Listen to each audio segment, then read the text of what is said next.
Ya, antara kelihatan nggak kelihatan itu.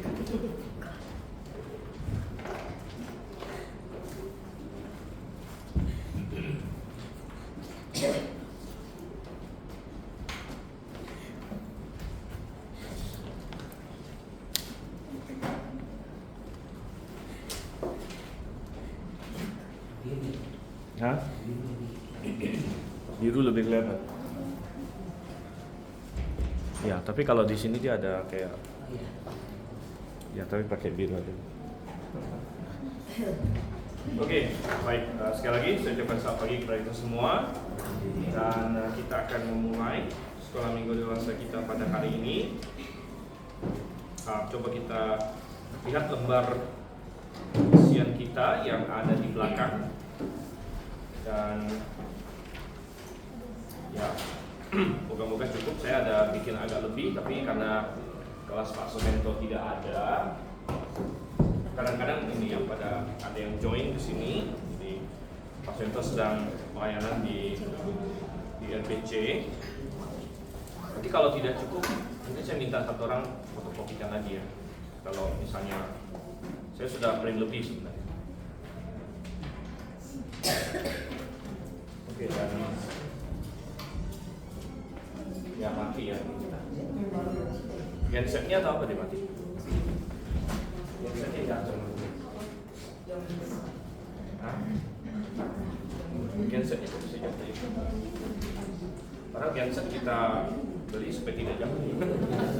Malah gensetnya yang jatuh. Jatuh itu bisa diapain?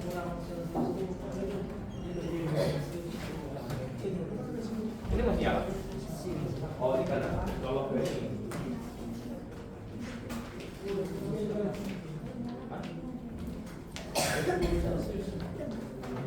Ini nyala.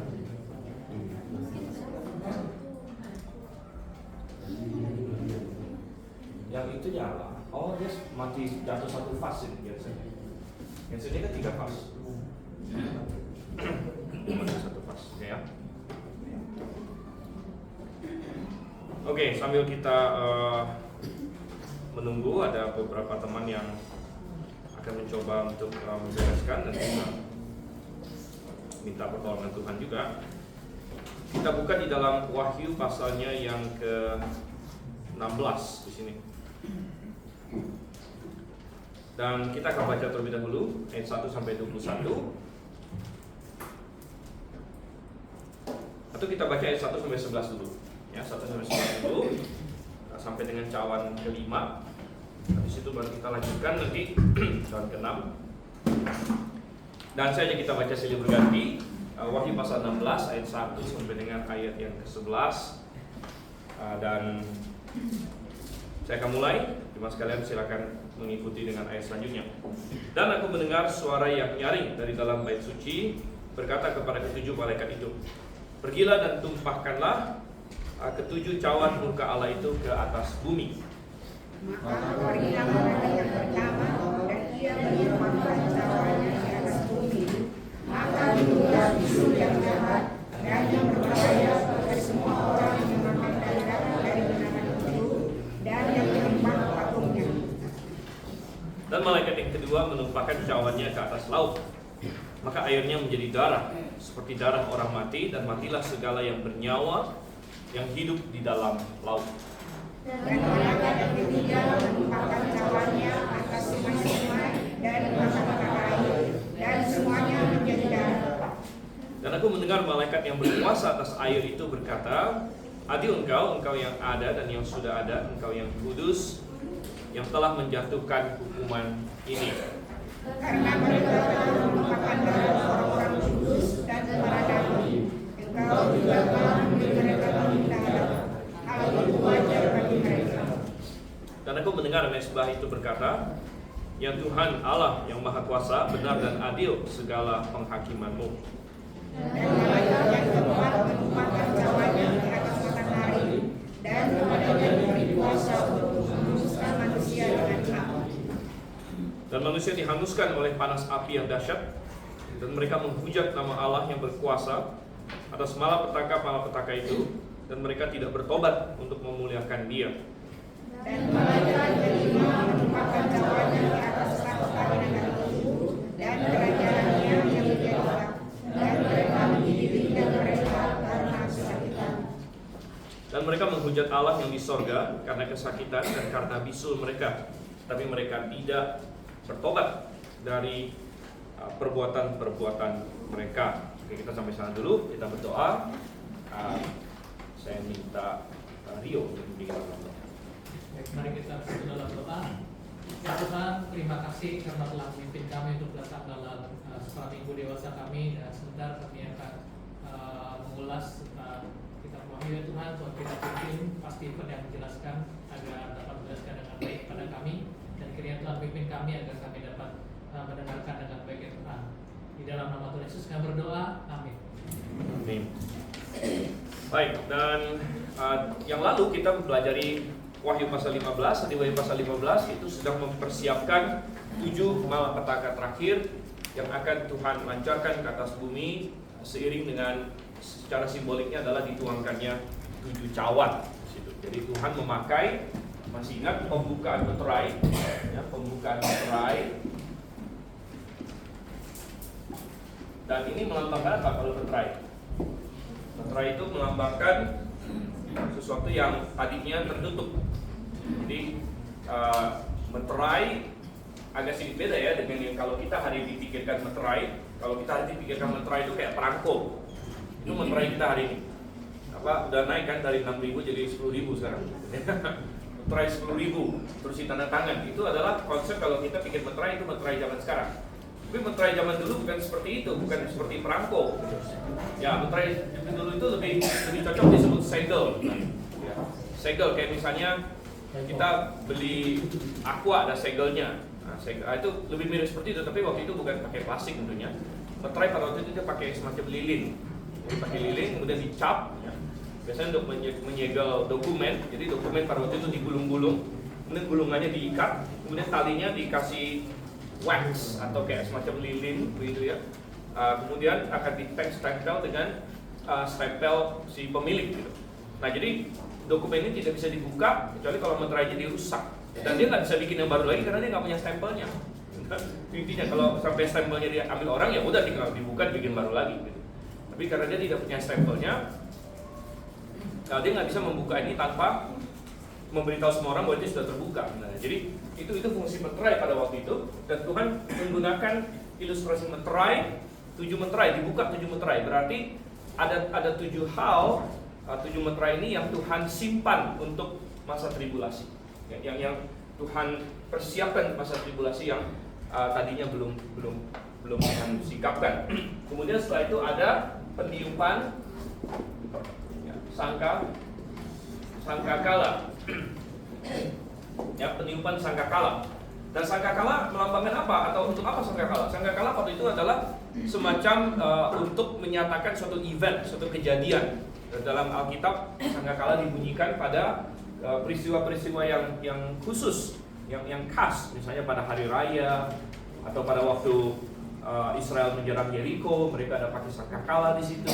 Jadi sangkakala di dalam Alkitab dibunyikan dalam waktu-waktu yang khusus, dalam untuk menyatakan suatu peristiwa yang khusus, yang spesial dan lain sebagainya. Nah, jadi bahwa Tuhan memakai 7 sangkakala untuk menggambarkan penghakiman, juga menyatakan bahwa ini adalah peristiwa yang spesial. Ya, ini adalah peristiwa yang sudah Tuhan membuatkan, peristiwa yang spesial yang memang sudah Tuhan desain. Nah, kemudian yang terakhir itu adalah penuangan cawan. Jadi 3 hal ini kan yang mendominasi kitab Wahyu yang sudah kita bahas, ya, ada 7 meterai, 7 sangkakala, dan 7 cawan yang akan kita bahas di pasal 16 ini. Dan cawan melambangkan apa? Kita sudah bahas ini di pasal 14 dan pasal 15 bahwa cawan melambangkan kepenuhan murka Allah. Jadi murka Allah sering digambarkan dalam Alkitab sebagai cawan yang berisikan anggur yang memabukkan, ya, yang kemudian Tuhan kasih untuk diminum oleh bangsa-bangsa atau siapapun yang terkena murka Tuhan itu. Jadi ini kita lihat, ini adalah makanya ini Tuhan kenapa pakai ilustrasi meterai, Tuhan pakai sangkakala, Tuhan pakai cawan di sini untuk menggambarkan penghakiman-penghakimannya yang dia tumpahkan di masa tribulasi. Nah, sekarang kita sudah masuk ke cawan. Jadi ini yang 7 yang terakhir, dan ini terjadi di 3,5 tahun terakhir tribulasi. 3,5 tahun terakhir,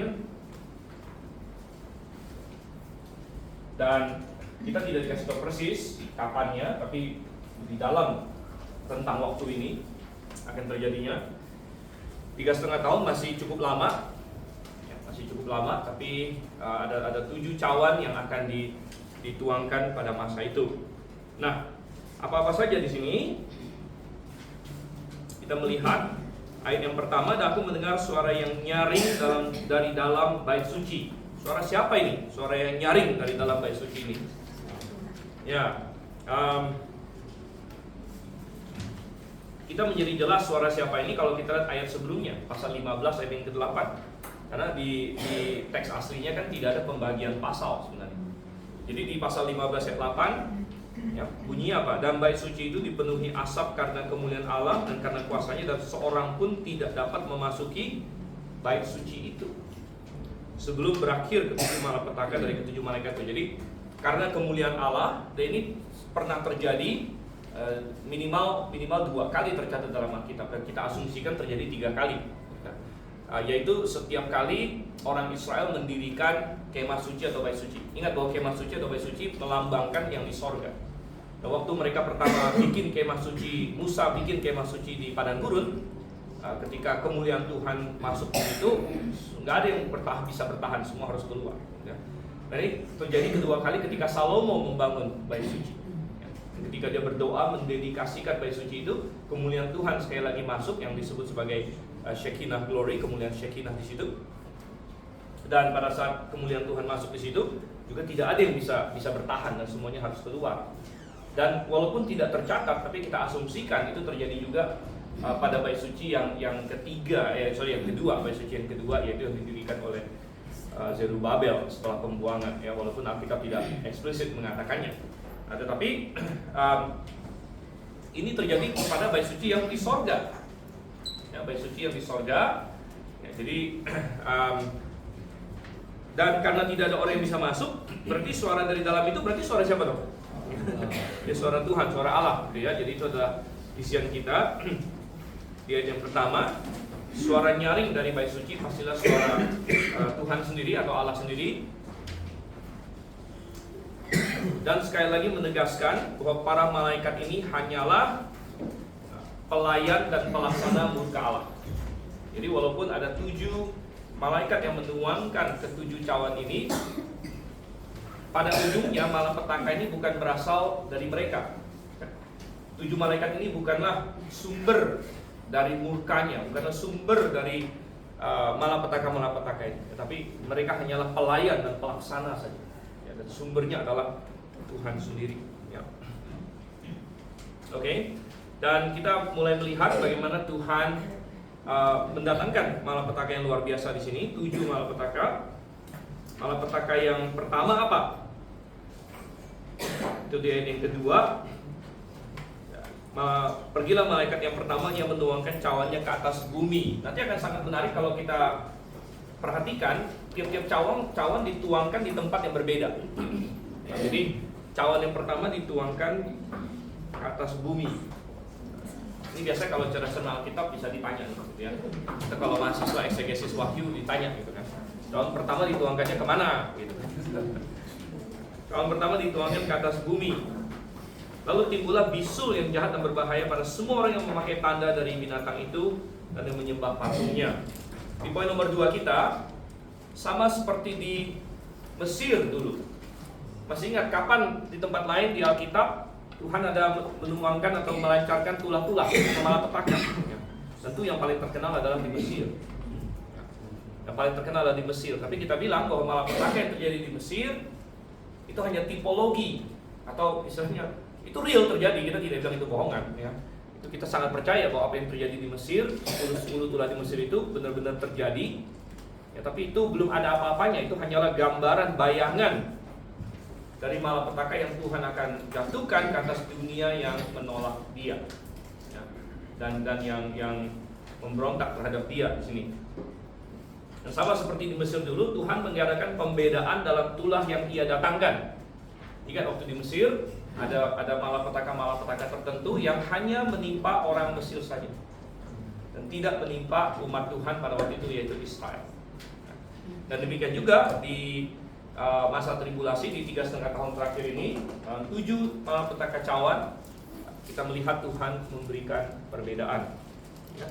Dan cawan pertama membawa vision kita bisul, ya, bisul bagi para penyembah antikristus. Nah, ada sedikit perdebatan mengenai sebenarnya apa yang dimaksud dengan bisul di sini, ya. Karena kalau di bahasa Indonesia, kalau kita bilang bisul, gambaran kita apa? Sesuatu yang jendol keluar gitu kan.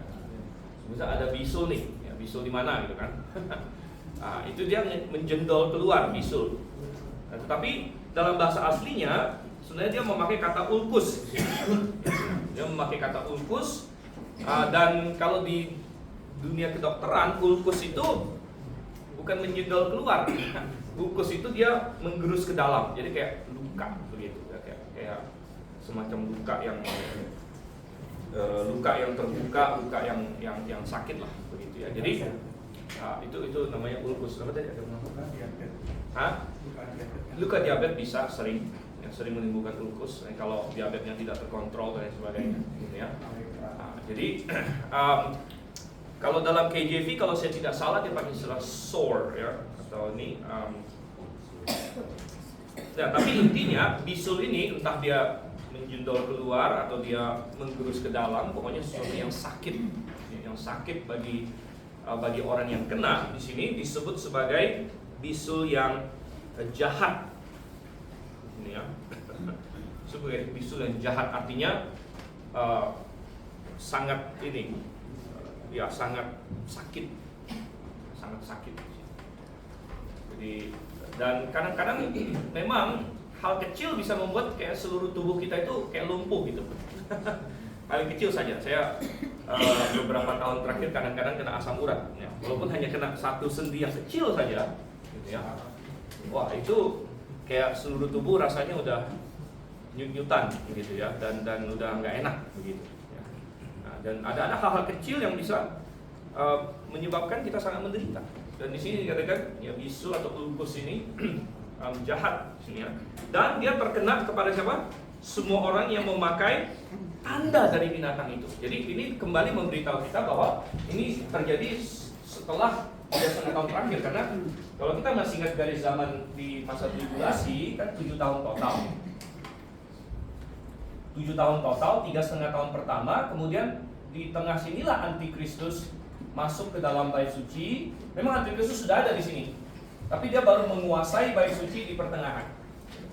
Dia menguasai bait suci di pertengahan, kemudian dia paksa semua orang untuk sembah Dia, dan salah satu cara dia memaksa semua orang sembah Dia adalah memaksa semua orang harus memakai tanda namanya atau tanda bilangannya, entah di dahi atau di tangan kanan.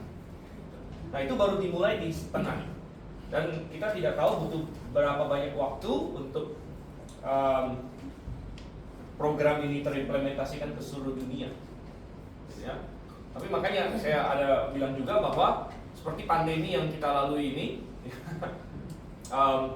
iblis memakai kesempatan juga untuk mencoba untuk tahu ya, seberapa cepat, maksudnya dunia itu bisa dipaksa untuk merespon kepada sesuatu, ya, dengan suatu pemaksaan.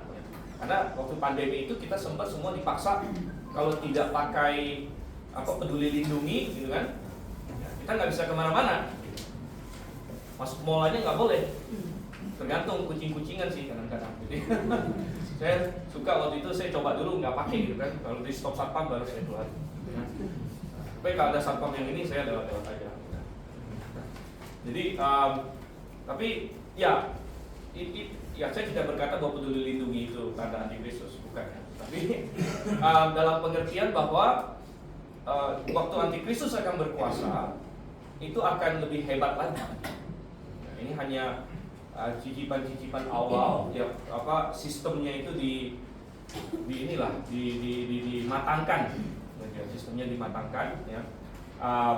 Dan kalau kali ini alasannya adalah kesehatan, tapi kalau di masa antikristus alasannya nanti akan masalah rohani, penyembahan antikristus.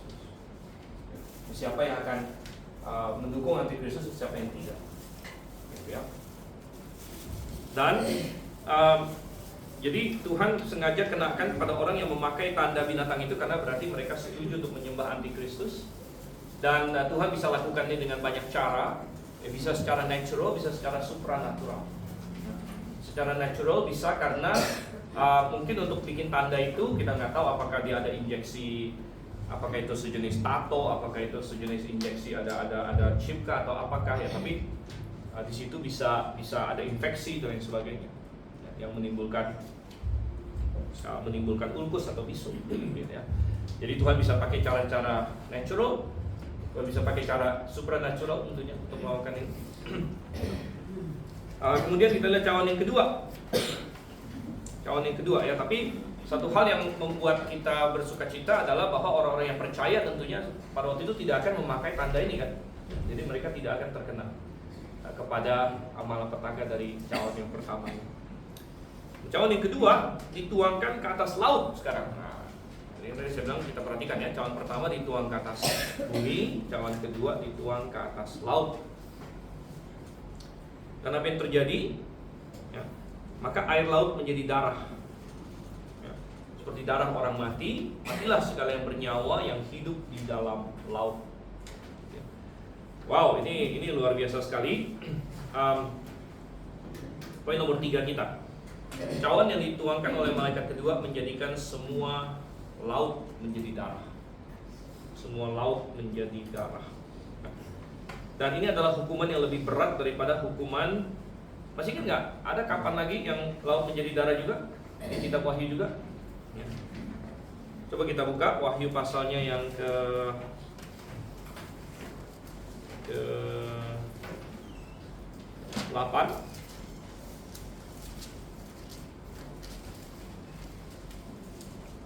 Wahyu 8 ayat 8.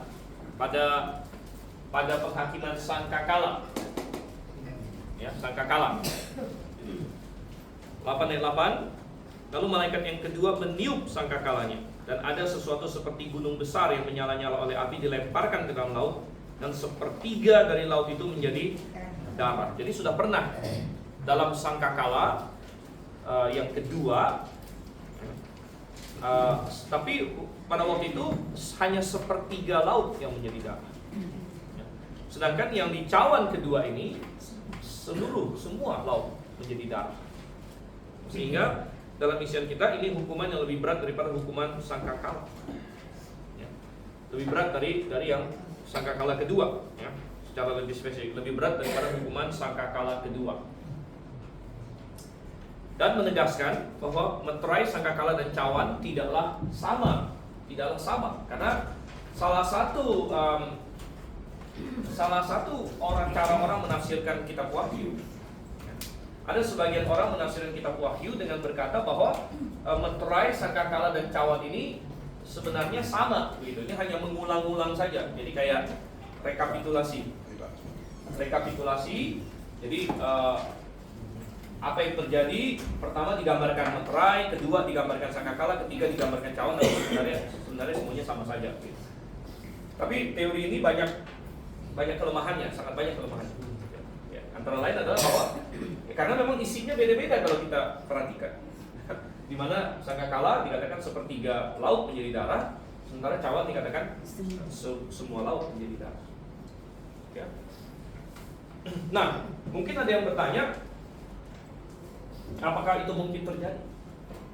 Ya, apakah itu mungkin terjadi? Dan apa yang digambarkan di sini sepertinya sangat tidak mungkin.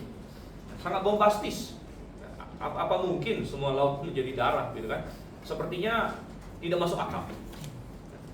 Dan oleh karena itulah ada banyak penafsir wahyu yang sangat tergoda untuk mengalegorikan ini semua.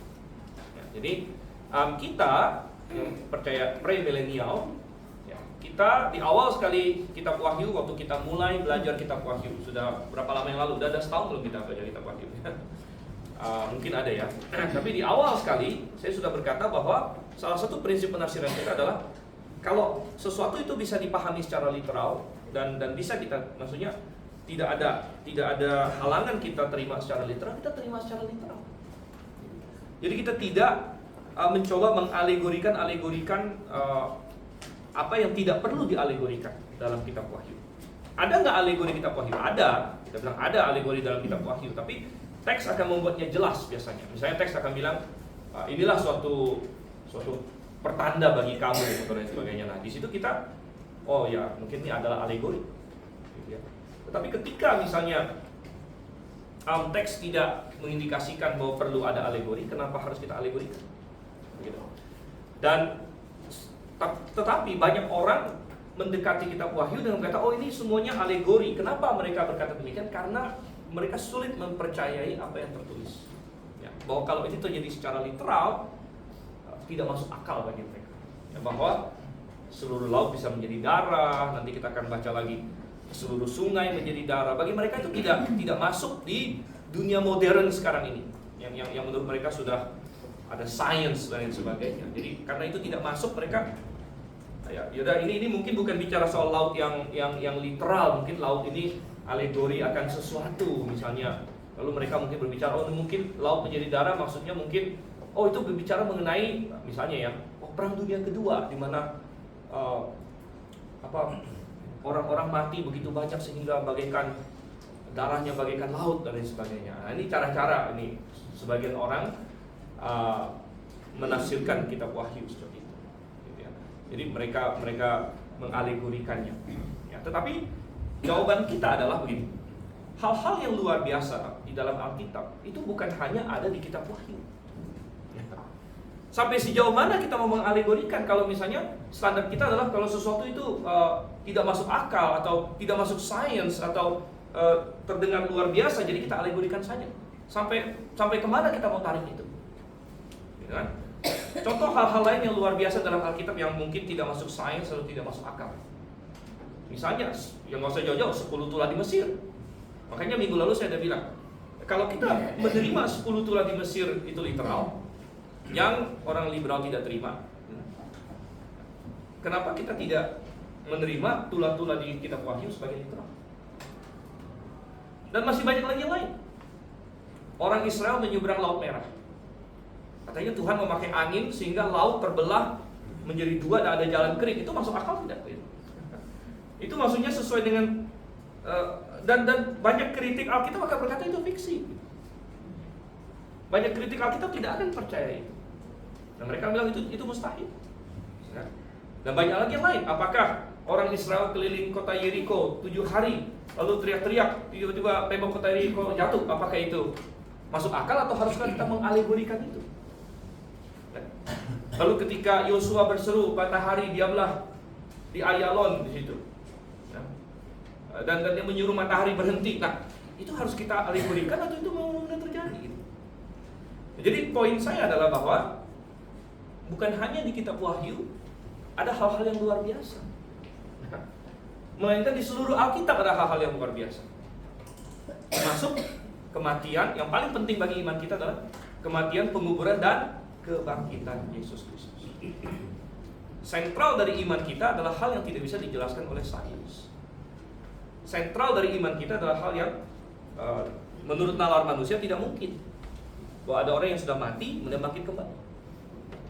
Tapi kalau kita menerima itu, kenapa kita harus kaget kalau misalnya Tuhan punya kuasa untuk mengubah laut menjadi darah?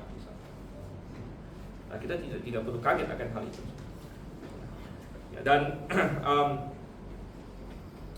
efeknya tentu memang akan sangat luar biasa, bahwa kalau laut menjadi darah, maka dikatakan semua yang di laut mati, ya, semuanya di laut mati. Efeknya akan sangat luar biasa sekali, karena betapa banyak manusia saat ini bergantung kepada laut itu luar biasa sebagai transportasi, ya, mode transportasi. Kita pergi kemana-mana, walaupun sudah ada pesawat, tapi perjalanan laut masih satu opsi, ya. Tapi sebagai sumber makanan, sebagai macam-macam tempat rekreasi, kadang-kadang laut ada dipakai sebagai sumber tenaga juga dan sebagainya. Jadi manusia hari ini sangat banyak menggunakan laut untuk kepentingan manusia, ya. Tapi kalau misalnya Tuhan menutup itu, ya minimal untuk sumber makanan hilang nih, karena semuanya mati. Ya, tapi ini kembali memberitahu kita bahwa ya sekali lagi, walaupun cawan-cawan ini semua di 3,5 tahun terakhir kita tidak dikasih tahu persisnya di mana. Ya, apakah di awal dari 3,5 tahun atau di akhir dari 3,5 tahun? Saya lebih percaya bahwa cawan-cawannya akan dituangkan di bagian akhir dari 3,5 tahun ini, di bagian akhirnya, karena efek yang begitu luar biasa mengindikasikan memang dunia sudah tidak lama lagi begitu istilahnya. Ya, jadi lebih ke arah akhir dari 3,5 tahun, juga memberikan kesempatan bagi program antikristus untuk full lah, untuk memaksa orang memakai tandanya itu, baru nanti cawan yang pertama muncul. Di sini darahnya seperti darah orang mati itu tadi betul, kalau darah orang hidup encer. Darah orang mati bukan berarti beku gimana juga sih, begitu ya. Seperti darah orang mati ya, seperti darah orang mati. Jadi nggak ada kehidupan kalau lewatnya. Darah orang mati dengan darah orang hidup, bedanya apa ini tergantung udah mati berapa lama. Tergantung udah mati berapa lama ya. Tapi kalau misalnya dia baru mati, ya, awal-awalnya tidak ada begitu banyak beda. Cuman makin lama tentu begini. Ya, darah yang hidup itu kan dia mengalir terus. Jadi dia ada namanya sistem sirkulasi gitu ya. Dia akan masuk ke paru-paru di mana ada pertukaran oksigen dengan karbon dioksida di situ. Tapi kalau sudah mati ya tidak ada pertukaran itu lagi. Gitu. Dan ya poin yang menarik ya, ini seperti darah orang mati di sini. Oke, kemudian kita lihat cawan yang ketiga di sini ya. Cawan yang ketiga di poin nomor 4 kita. Malaikat ketiga membuat semua. Nah setelah laut, lalu Tuhan buat sekarang semua air tawar, ya, sumber air tawar. Makanya disebut di sini apa? Sungai, mata air, ya, sungai dan mata-mata air, semuanya menjadi darah. Dan rupanya ini melalui pelayanan seorang malaikat yang disebut berkuasa atas air. Dia yang kelima, ada malaikat yang berkuasa atas air. Dan kita sudah sempat singgung ini, karena di pasal sebelumnya kita ada membaca ada malaikat yang berkuasa atas api. Lalu ada malaikat yang berkuasa atas air. Di tempat lain ada malaikat yang menahan angin dan sebagainya. Ya, dan kita membuat poin bahwa selain dunia fisik yang kita ketahui di sini, ada dunia rohani yang kita tidak lihat. Nah, itu real, ya. Jadi kita jangan jatuh kepada dua ekstrim. Satu ekstrim adalah menolak adanya sesuatu yang rohani, menolak adanya dunia rohani. Saya tidak percaya, saya hanya mau percaya yang mata saya lihat. Pokoknya sains dan sebagainya. Ada hal-hal yang sains tidak bisa cari, begitu ya. Walaupun sains sangat berguna bagi manusia. Tapi di lain sisi kita juga jangan jatuh kepada mistikisme dan tahayul. Begitu. Mistikisme dan tahayul yang lalu ngelihat tuyul di mana-mana, begitu kan? Ada ini apa segala macam. Kita tidak perlu seperti itu juga, begitu, ya.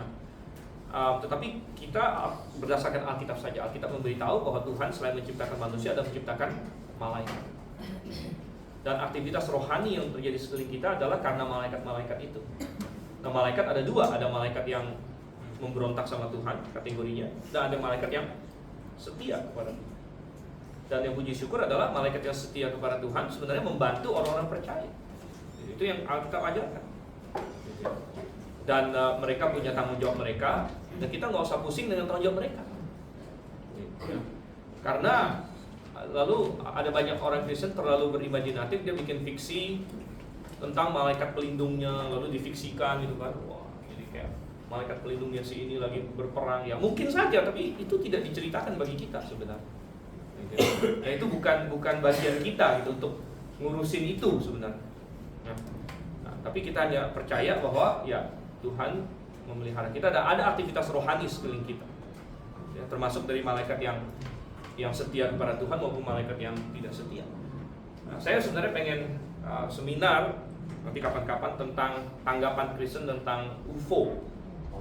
Ya, kan lagi hangat tuh sekarang, alien, UFO segala macam kan. Nah itu apa itu? Kalau menurut Kristen, menurut Alkitabiah gitu. Nah nanti ada benang merahnya kepada aktivitas malaikat juga sebenarnya. Oke, tapi di sini ada malaikat yang berkuasa air di sini ya. Dan menyatakan adil engkau yang ada yang sudah ada, engkau yang kudus yang telah menjatuhkan hukuman ini, karena mereka telah menumpahkan darah orang kudus dan para nabi. Kau juga telah memberi mereka minum darah, hal itu wajar bagi mereka. Jadi dalam isian kita, hukuman ini pantas karena manusia yang tidak mengenal Tuhan menumpahkan darah. Ya, karena manusia yang tidak mengenal Tuhan menumpahkan darah, ya, mereka membunuh, banyak sekali ya, pembunuhan kita temukan. Jadi baik orang besar, orang kecil membunuh. Ya. Kalau orang besar ya tipe-tipe kayak Sambo gitu. Ya. Kalau orang kecil ya tipe-tipe begal begitu. Ya.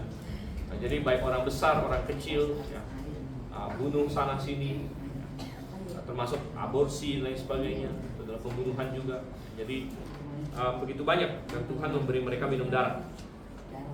Nah, terasumsikan di sini adalah bahwa orang-orang yang percaya Tuhan pada waktu itu tidak akan dipaksa Tuhan oleh minum darah. Namun kita bertanya-tanya bagaimana caranya Tuhan memberi mereka minum kalau Tuhan membuat laut menjadi darah, kemudian mata-mata air menjadi darah. Pertanyaan kita adalah bagaimana dengan orang yang percaya di situ. Ya. Nah, kita tidak dikasih tahu oleh Tuhan ya, apa yang bagaimana caranya dia menolong orang-orang percaya, tapi ya, kita bisa yakin bahwa Tuhan pasti punya jalan keluar untuk mereka. Ya, mungkin ada karena yang dikatakan dijadikan darah itu kan apa? Sungai-sungai dan mata-mata air, gini ya. Dan kita tidak dikasih tahu apakah ada, maksudnya contohnya begini, bagaimana dengan botol-botol air mineral yang sudah ada, apakah semua jadi darah juga atau enggak gitu kan? Ya bisa jadi tidak begitu. Jadi yang misalnya ada stok air hidup kita gitu kan, gimana ya, tapi tetap ketinggalan rapture begitu kan, aneh gitu kan. Ada stok air hidup tapi ketinggalan rapture gitu. Jadi atau masih ada yang, pokoknya ada banyak hal kita tidak dikasih tahu, belum dikasih tahu ya. Saya berasumsi bahwa orang yang percaya Tuhan, Tuhan ada cara untuk memberi mereka air di sini, walaupun kita tidak dikasih tahu caranya oleh Tuhan. Mungkin seperti yang di Mesir itu, Pak. Jadi artinya orang Mesir yang mengejar orang Israel itu melihatnya rata gitu kan.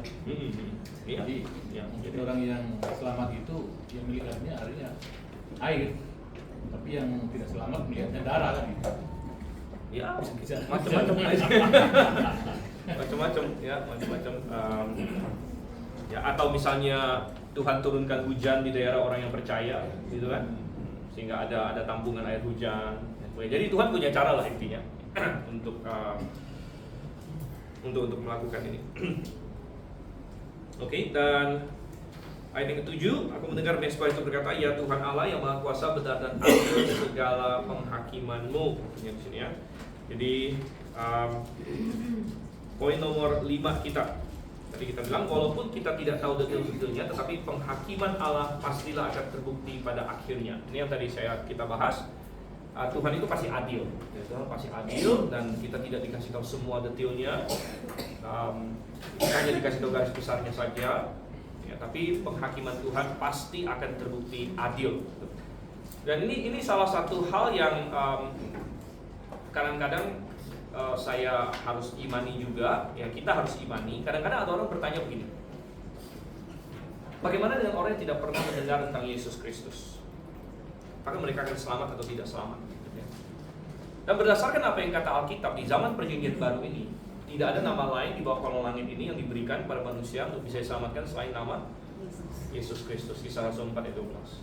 Kemudian Yesus juga berkata, akulah satu-satunya, akulah jalan, kebenaran, dan hidup, tidak seorang pun sampai kepada Bapa kalau tidak melalui aku. Sehingga kita harus menyimpulkan berdasarkan Alkitab bahwa orang yang tidak percaya kepada Yesus, sekalipun dia ada di tengah hutan kah, dia tidak pernah dengar dan lain sebagainya, mereka akan binasa. Tapi pertanyaan yang sering muncul adalah, loh, kenapa mereka binasa padahal mungkin mereka belum pernah dengar dan lain sebagainya, gitu ya. Dan kita punya beberapa jawaban untuk itu, gitu ya. Tetapi ujung-ujungnya, saya nggak akan bahas semua jawabannya. Tapi saya lompat ke kesimpulan akhirnya bahwa kalaupun saya tidak bisa jawab itu, saya tetap percaya bahwa Allah pasti adil. Saya tetap percaya bahwa Allah pasti adil dan seperti Abraham katakan, apakah hakim atas seluruh dunia tidak akan berlaku adil? Dia pasti akan berlaku adil. Ya. Dan saya hanya pegang apa yang Alkitab katakan bahwa manusia memerlukan Yesus untuk diselamatkan. Ya, kalau dia tidak memiliki Yesus, dia akan binasa. Ya. Dan ya, saya berdasarkan iman itu, dan saya mungkin tidak mampu menjelaskan sampai sedetil-detilnya mengenai segala sesuatu. Ya. Termasuk bagaimana dengan ini, bagaimana dengan itu. Ya, saya bisa mencoba untuk memahami dan saya punya penjelasan-penjelasan tertentu. Tapi katakanlah semua penjelasan itu tidak masuk pun, gitu ya. Ya, saya tetap percaya bahwa Allah pasti adil pada akhirnya, gitu ya. Dia tidak mungkin berbuat tidak adil, ya. Dan masih di poin 5 kita, hukuman-hukuman cawan yang berat ini mengindikasikan bahwa pastilah waktunya sudah dekat ke akhir tribulasi. Karena ya, manusia tidak bisa bertahan lama sekali dengan sistem yang sudah kolaps ini pasti ya.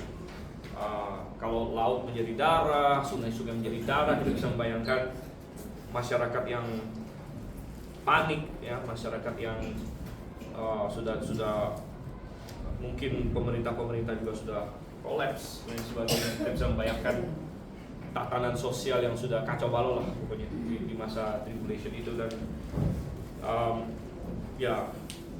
tapi ya, kita akan lihat lagi cawan yang keempat sekarang ya, cawan yang keempat. Oke, tapi sepertinya waktu kita habis untuk cawan yang keempat ya. Jadi sudah masuk ke 9:45 sekarang. Ya, kita simpan cawan yang keempat untuk minggu depan. Oh, tapi minggu depan nggak ada sekolah minggu saya, karena minggu depan seperti nanti akan muncul di warta, kita ada tamu ya, ada tamu dari Amerika ya. Jadi Pastor Mike Washer itu sebenarnya sudah pernah. Siapa yang dulu Mike Washer datang sudah pernah ada ya? Beberapa. Nah, dia ada datang lagi. Jadi minggu depan sekolah minggunya digabung, nanti Pastor Mike Washer akan dia mungkin khotbah atau mengajar sekolah minggu dewasa lah, gitu ya, intinya untuk minggu depan. Jadi untuk kelas yang kita ini akan dilanjutkan lagi minggu setelahnya lagi, jadi 2 minggu lagi. Oke, kertasnya disimpan yang bagian ada. Kurang ya kayaknya. Kurang. Oh ya, ya karena kita agak banyak hari ini. Karena saya udah bikin lebih dari biasa. Ya mungkin bisa fotokopi nanti ya, bagi yang masih mau. Dan kita berdoa terlebih dahulu. Saya minta Pak Seng Chuan bimbing kita dalam doa. Silakan kita berdoa. Mari kita berdoa. Bapa Surgawi, bersyukur pertama bulan ini saja yang berikan hikmat kepada gembala kami dalam mengajar eksklusif Wahyu, bukan saja yang mengalami hal ini sehingga kami dapat beroleh berkat Almighty. Terima kasih Bapak sementara kita berjemaat dengan saja Allah setiap anggota jemaat yang dalam perjalanan bahkan dengan selamat. Doa di dalam nama Yesus Kristus Allah kami. Amin. Oke, kita bergabung dengan